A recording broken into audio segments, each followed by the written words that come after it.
I think Australia has really embraced the whole AI revolution and the opportunities, and I think the government's plan really recognises that, recognises that in the National AI Plan that so much more can be done in terms of data centres, in terms of the GPUs and the infrastructure that goes inside the data centres, as well as the opportunities for productivity and keeping people safe. So I think that is a trend that's well established, and the government plan will only accelerate that.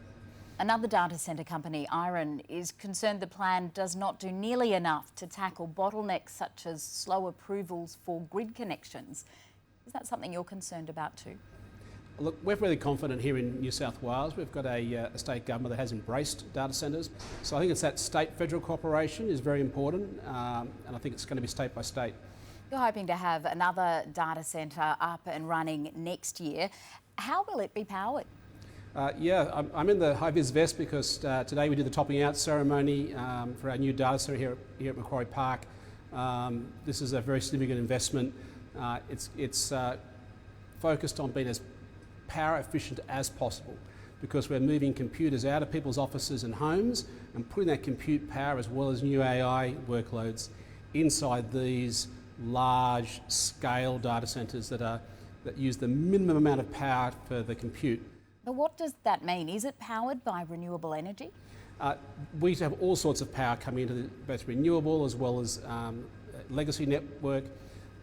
For us, it's a big investment. We've spent tens of millions of dollars on power infrastructure into this site to make sure that that power is available. And it's about really shifting that efficiency piece. And that's really what's the foundations of our economics.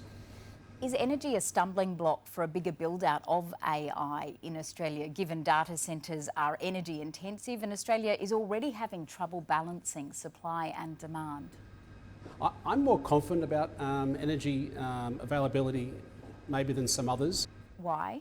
Yeah, the reason for that is there's been a lot of speculative action by property developers putting power applications in for sites with no intention of building a data centre, just to create the potential that maybe someone might pay more for their block of land. And that's distorting some of the demand summaries you see. We think the actual real AI demand driving data centres is a fraction of all these speculative applications, and we think as a result it will fit within the capacity of the government's plans for the energy network. Tell me why you're considering selling your majority stake in the company you founded.